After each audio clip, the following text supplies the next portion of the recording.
Olá, queridos, boa noite, graça e paz, shalom. Prazer estar aqui mais uma vez para darmos continuidade sobre o estudo iniciado na semana passada a respeito sobre o novo nascimento. E para essa questão, eu gostaria aqui de mais uma vez, na nossa segunda aula, declarar nossa alegria, nossa satisfação e acreditando que mais um tijolo está sendo acrescentado aí dentro do seu conhecimento, edificando também a sua compreensão e o seu entendimento dentro da caminhada de uma nova criatura. Na semana passada, nós falávamos a respeito da necessidade de nascer de novo. Embora fosse um texto citado pelo Senhor Jesus, encontrado uma única vez na Bíblia, e isso não quer dizer que não seja um assunto importante, né? Que a gente ouve tanto falar sobre tantos assuntos: perdão, obra, filho, promessa, promessa, promessa, arrependei-vos, arrependei-vos, mas a necessidade de nascer de novo. Jesus fala uma única e exclusiva vez. E a gente vai falar aqui a respeito da sequência dessa questão, do estudo a respeito do novo nascimento. E para nós darmos continuidade nesse estudo iniciado na semana passada, quero deixar antes um abraço aí para cada um de vocês. Tá? É bom estar em contato contigo, independente de nós estarmos distantes nessa questão, mas nós estamos ligados em oração, ligados no mesmo espírito, e a gente acredita com muita tranquilidade que esse assunto edificará muito a sua vida, né?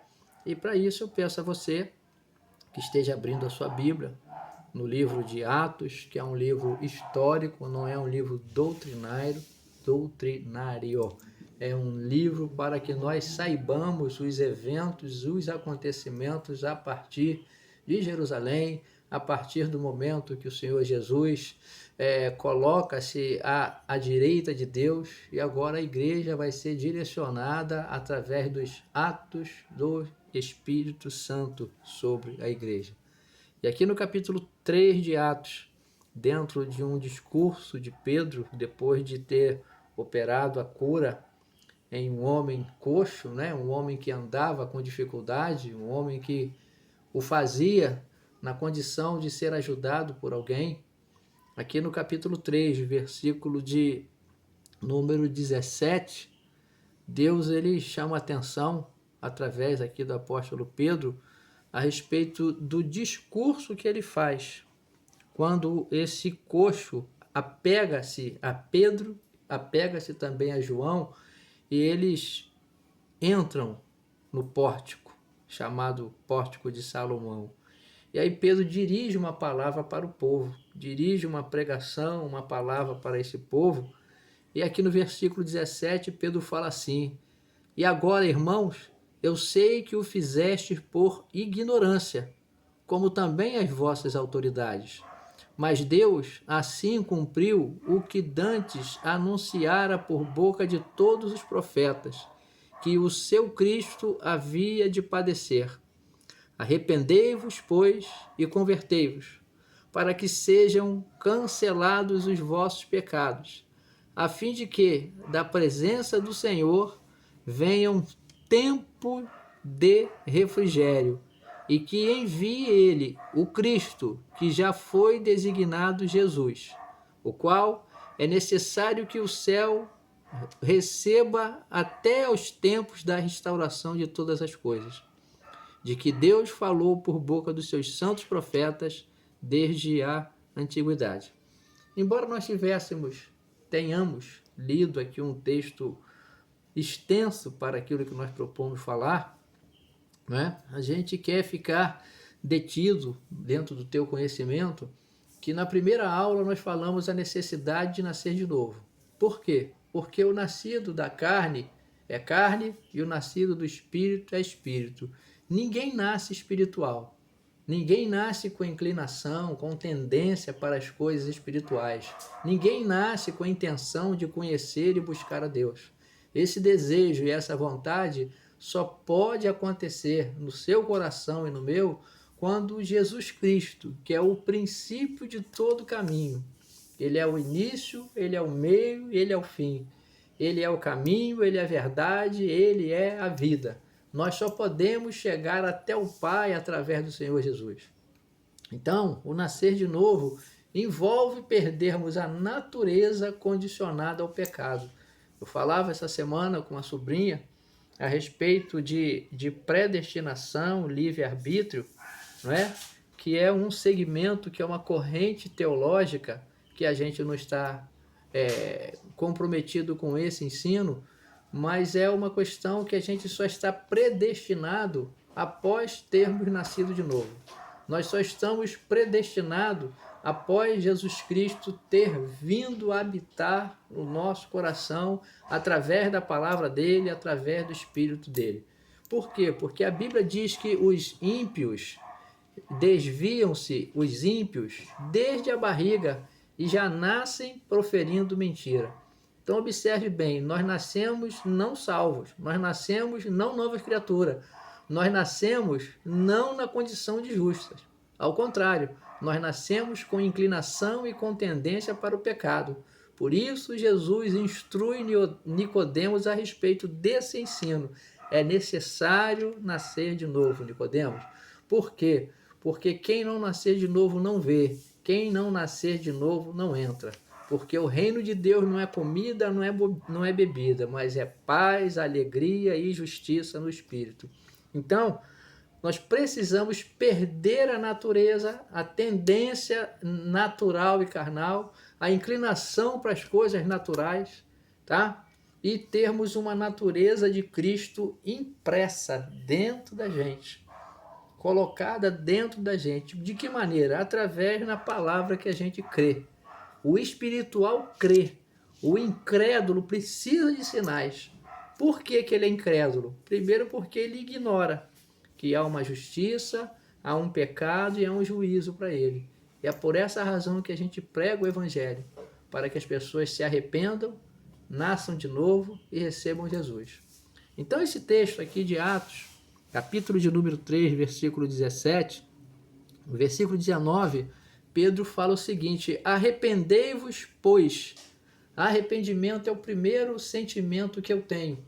As pessoas às vezes cometem seus pecados e praticam seus pecados, mas, por exemplo, você pode pegar uma pessoa que está casada com outra, uma pessoa que tem uma aliança com outra, e dentro dessa aliança que se mantém, alguém quebra essa aliança. Às vezes o dia a dia desse casal, a vida comum desse casal é tão complicada, tão difícil, que ele ou ela, né, por burlar essa aliança, por quebrar essa aliança, entra uma tristeza no coração, mas não uma tristeza que venha provocar um profundo arrependimento com aquilo que ele fez. Mas ele só praticou esse pecado, por quê? Porque ele deu uma margem, ele deu um lugar àquilo que a Bíblia diz que a gente não pode dar lugar ao diabo.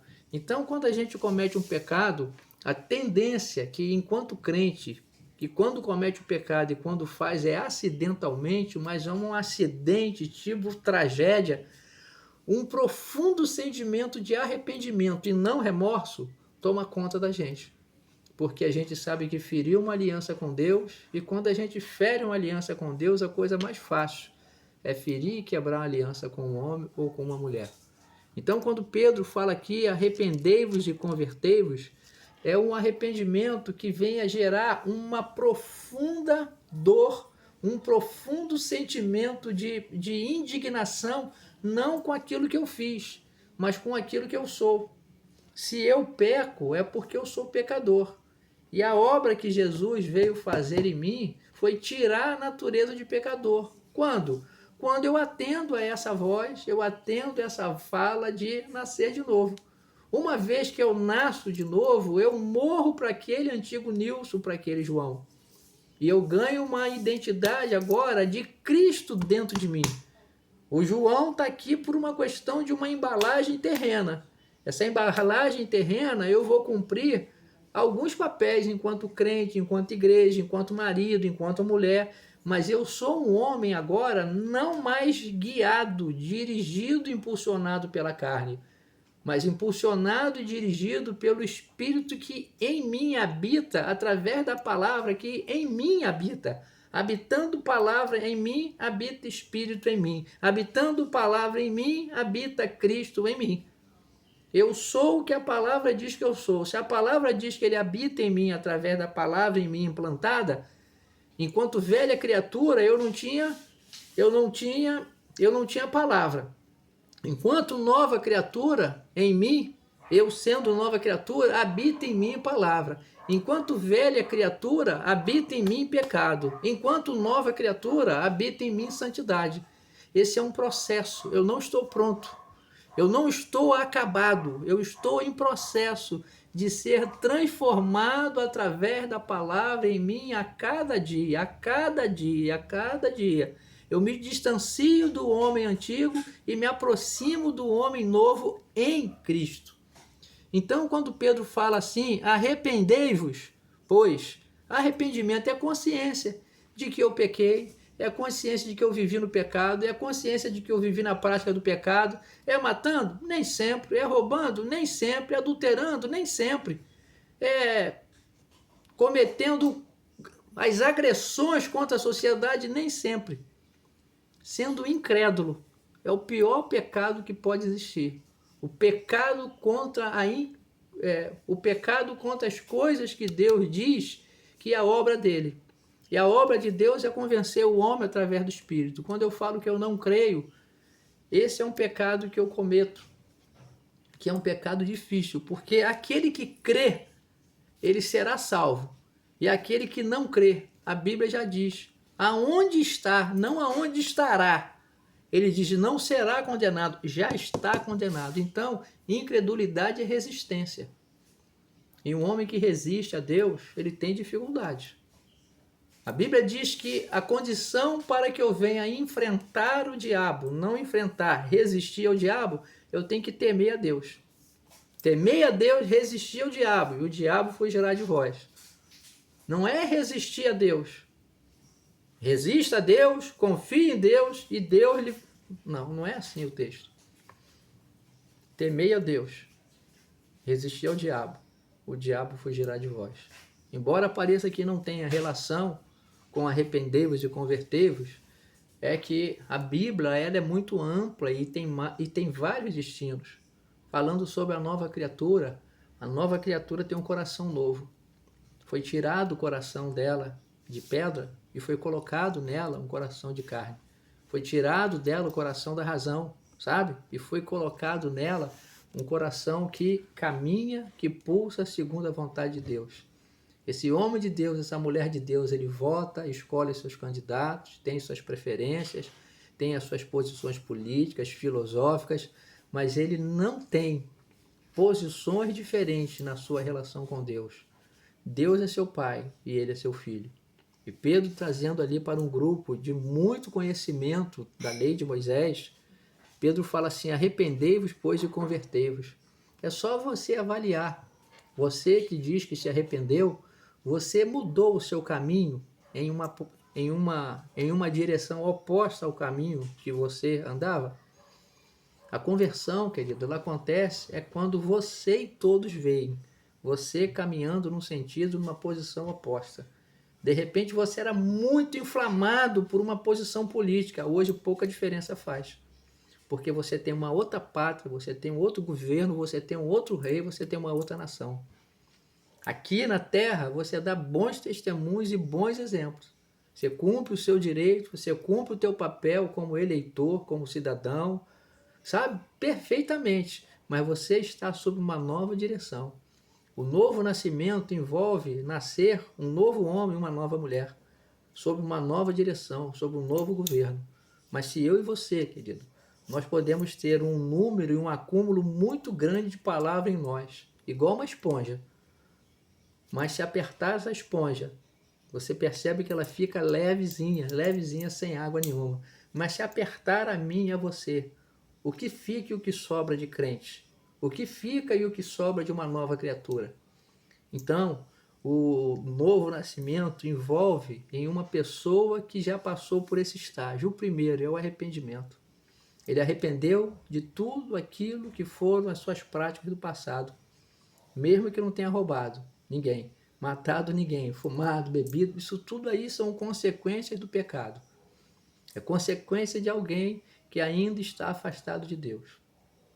Todas essas questões podem ser constituídas vícios e hábitos. Você não precisa de Jesus para livrar de um hábito, uma vez que você pode decidir, a partir de hoje eu encerro. Não tenho prazer na bebida, não tenho prazer no cigarro, não tenho prazer no jogo, não tenho prazer na prostituição, não tenho prazer nos vícios. Você pode decidir isso sem Cristo. Mas para a eternidade, céu e inferno, sem Cristo é impossível. Então, nascer de novo é uma mentalidade nova.